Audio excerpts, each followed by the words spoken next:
My friends, gather around and listen. This is the story of Miriam, a pastor's wife whose heart was too kind for her own good.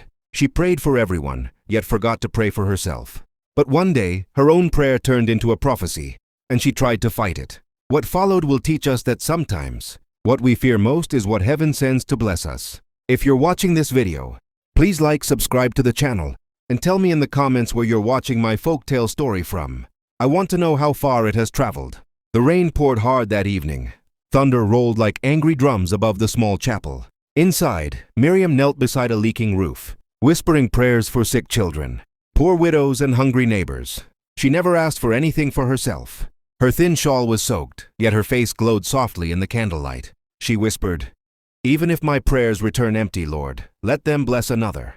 For a moment, silence filled the air. Then, a strange voice from the dark corner answered, slow and deep, "Be careful what you pray for." Startled, Miriam looked around, but no one was there. Only the echo of dripping water and the sound of her pounding heart. She crossed herself and whispered, "Maybe it was the wind." Outside, lightning flashed across the church bell, shining bright on her face, a sign, or maybe a warning, that her life was about to change forever.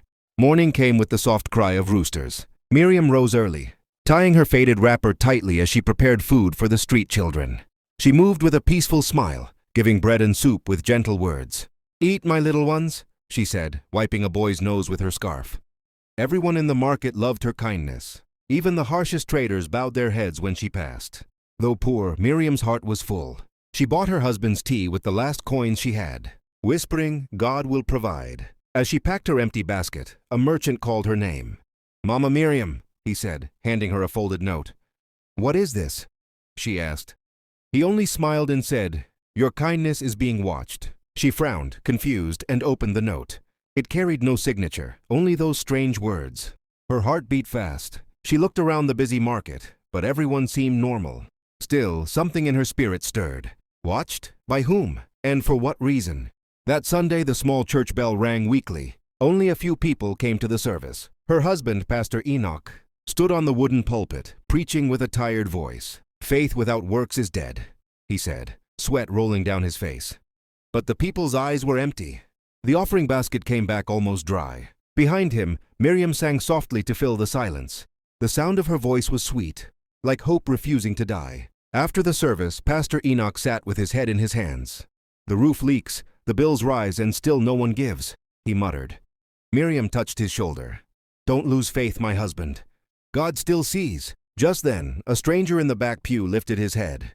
His voice came out like a whisper carried by the wind. "The woman of faith will soon be tested." Before they could ask who he was, the candles flickered, and the man was gone. That evening the chapel was filled again. A revival night.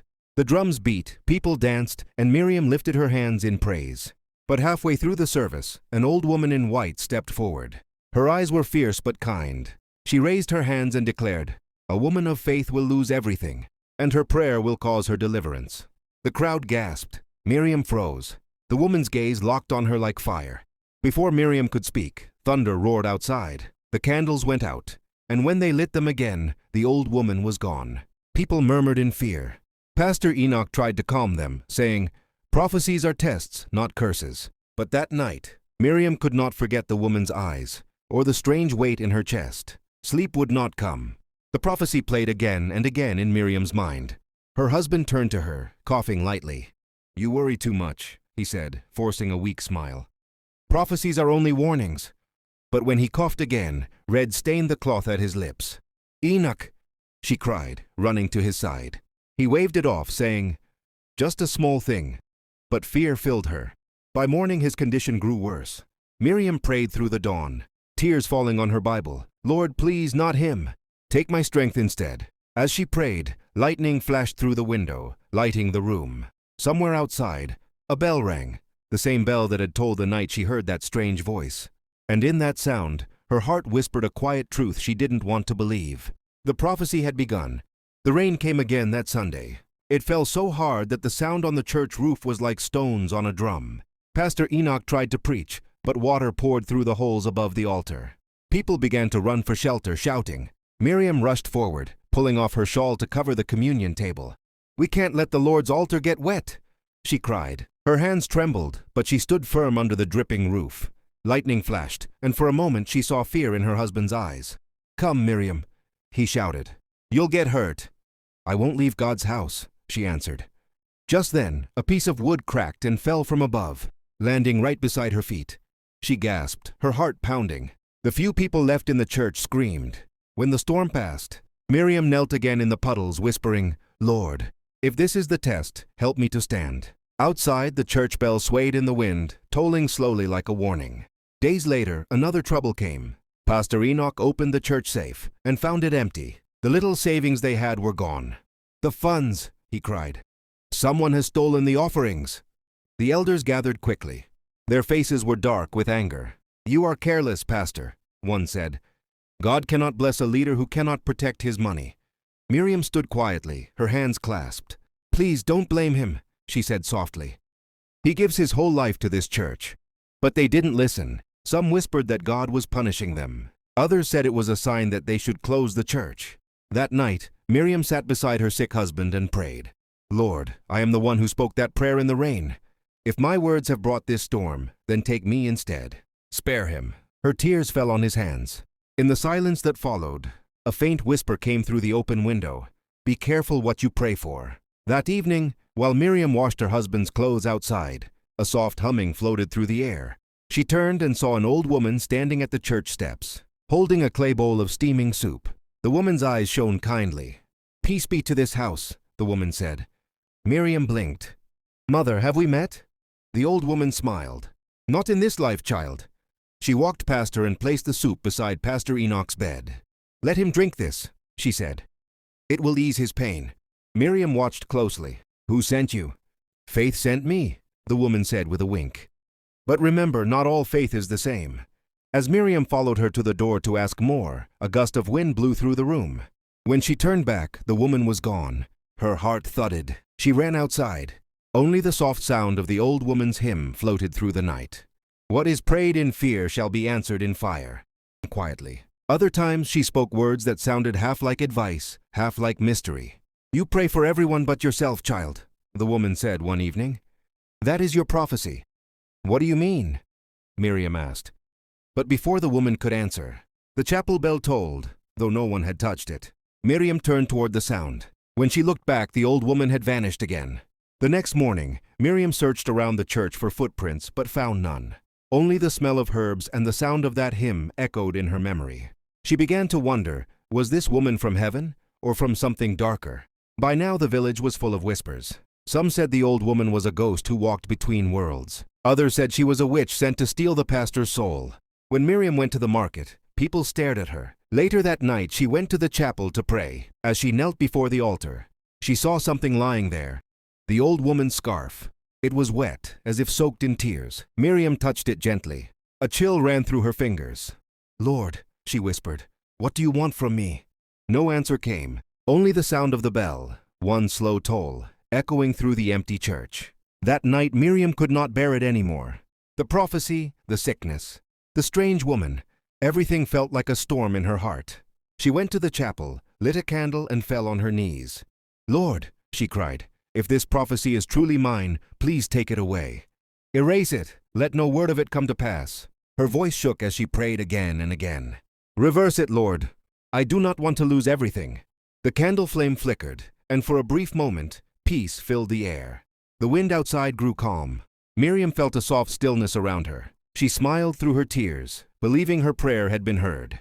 "Thank you, Lord," she whispered. But the next morning, her husband collapsed while trying to stand. His eyes rolled back and blood stained his lips once again. Miriam screamed for help, clutching him tightly. Neighbors rushed in as she cried, "Not him, please, not him." And in that moment, she realized the awful truth. She had just prayed against the prophecy that was meant to deliver her. At the hospital, the smell of medicine filled the air. Miriam sat by her husband's bed, his weak breathing tearing at her heart. A kind nurse noticed her weeping. "Don't lose hope," the nurse said softly. "Sometimes faith isn't about changing fate, but walking through it."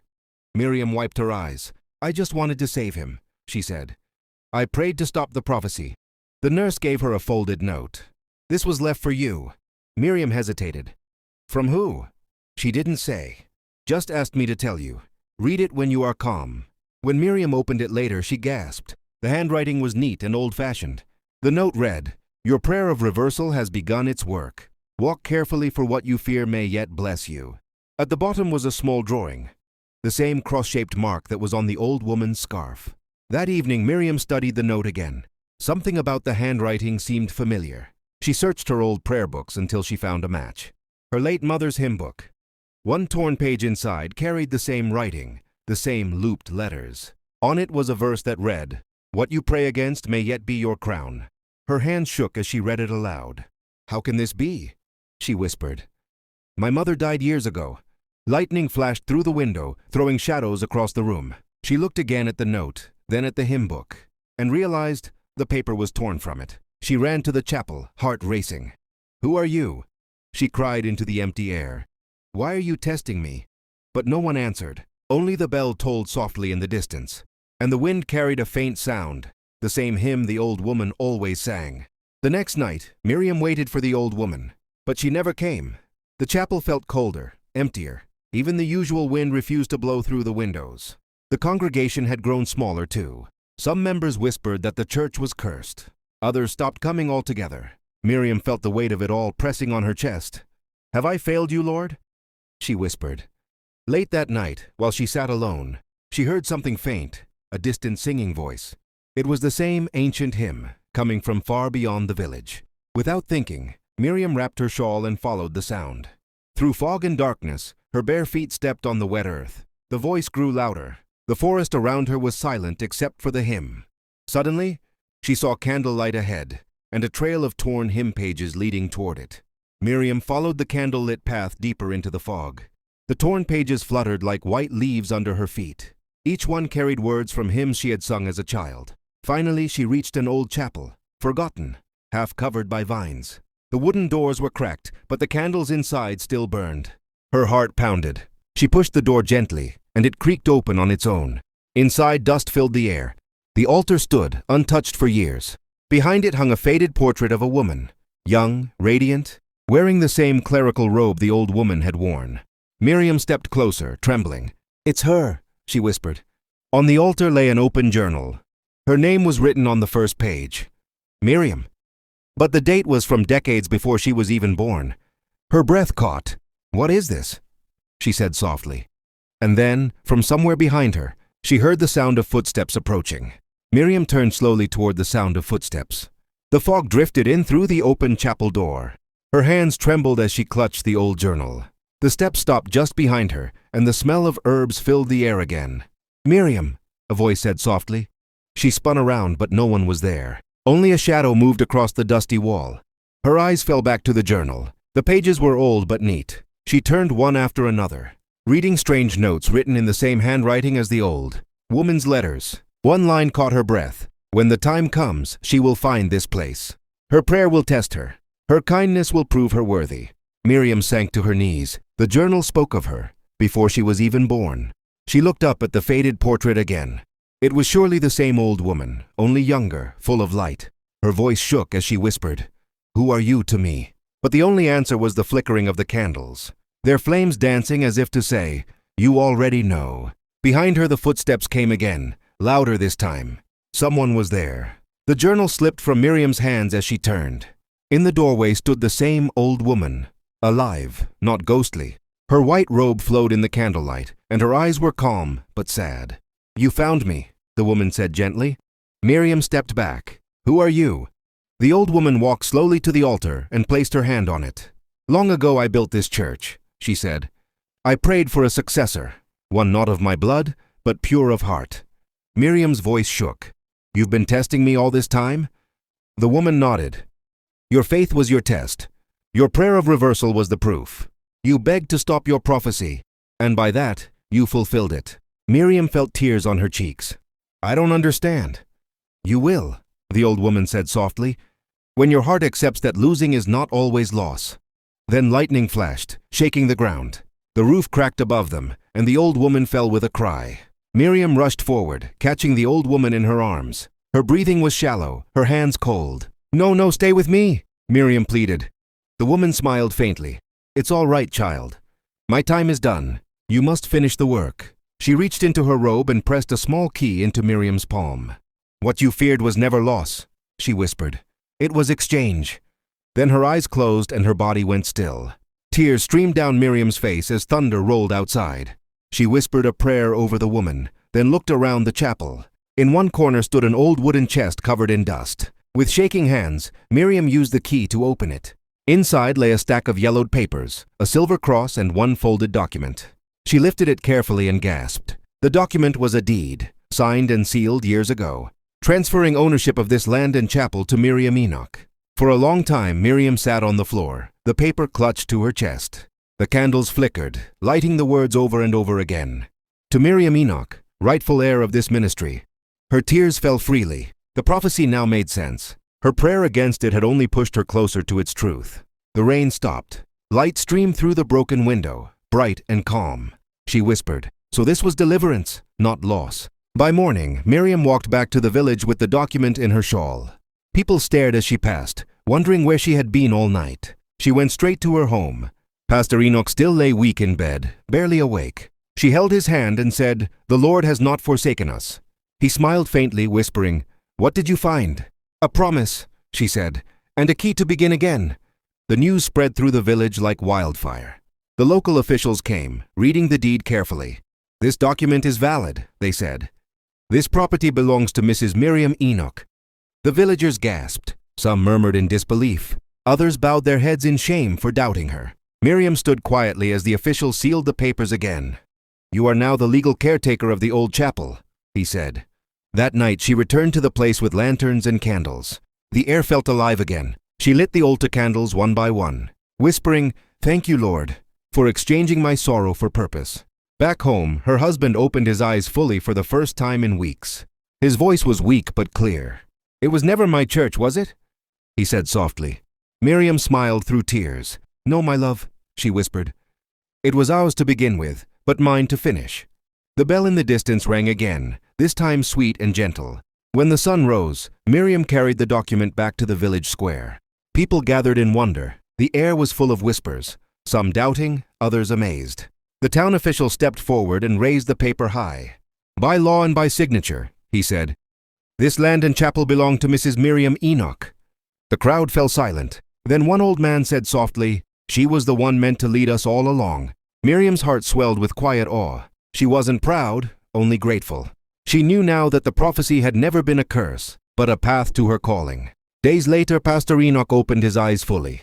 His strength was slowly returning. When she showed him the document, he smiled weakly. "It was never my church, was it?" he whispered. Miriam knelt beside him. "It was our journey," she said gently. "But this mission was placed in my hands long before we met." He took her hand. "Then fulfill it, my love." And for the first time in months, peace settled between them. Soon the rebuilding began. Miriam led the people back to the old chapel with her calm strength and gentle voice. "Let us raise this house again," she said, "for what was lost has only been reborn." Villagers who once mocked her now worked beside her. Men repaired the roof, women cleaned the pews. Children sang as they carried stones and water. Miriam moved among them with her usual kindness, sharing bread, laughter, and prayer. Her example stirred hearts. Even those who had once left the church began to return, saying, "We were wrong about her." When the bell was finally lifted to the tower, the crowd clapped and sang. As it rang for the first time in years, a small child tugged Miriam's wrapper and whispered, "Mama, the woman is watching." Miriam turned quickly, and for a brief moment, she saw the old woman's figure by the trees, smiling in the sunlight. Then the wind carried her away. The new chapel shone bright on the day of dedication. The air smelled of flowers, and people from far villages came to see what faith had rebuilt. Miriam stood at the altar, her heart full. As she prayed, sunlight poured through the stained glass window and filled the hall with gold. For a second, the light shaped into the image of the old woman, sitting peacefully. In the front pew, smiling, Miriam gasped, her eyes wet with tears. The woman nodded once and faded into the glow. At that moment, Miriam understood everything. By praying against her prophecy, she had walked straight into it. Her fear of losing everything had brought her to gain far more. She fell to her knees and whispered, "So this was deliverance." The people around her joined in prayer, not knowing the miracle she had just seen. The bell rang again, slow and sweet, echoing through the valley like a promise kept. After the dedication, Miriam went home and opened the old hymn book again. To her surprise, new words had appeared on the last page, words written in the same gentle hand as before. It read, "Kindness never returns void. What is sown in tears shall rise in light." Miriam pressed the page to her chest and wept softly. She understood now that every act of love she had given, every tear she had shed, had been counted by heaven. The prophecy had never been meant to break her, only to reveal her true purpose. That night she gathered the people and said, "This church will be known as the Chapel of the Hidden Prayer, a place for all who think God has forgotten them." The crowd shouted, "Amen," and sang the same hymn the old woman once sang. Miriam smiled through her tears, knowing the circle was complete. Years passed. The church grew strong again. Children played in the yard, and the bell rang every morning with joy. Miriam became known far and wide as the woman of hidden prayer. People came from other towns to hear her speak. One morning she stood at the altar and told her story. Her voice was calm and warm. "When faith seems to take from you," she said, "it may only be giving in disguise." She looked at the crowd, faces full of hope, eyes full of light. "The prophecy I feared became the blessing I needed," she continued. "So never curse what you don't understand. God may be using it to prepare your crown." The bell tolled once more, shining in the sunlight as birds flew across the sky. And as the camera would fade out, the lesson lingered. What you pray against may be the very thing meant to bless you. The story you have just heard is a beautiful African tale I was told long ago. I'm sharing it to remind us that kindness, faith, and patience can turn pain into purpose. If you were Miriam, would you pray against your prophecy or walk through it with courage? Tell me your answer, because every story is a mirror that shows us who we are. God bless you, and may your own faith become your deliverance. Meanwhile, on the final screen, I am leaving you with one of the channel's most beloved folktales, one that will surely surprise you. Thank you for staying with me until this moment.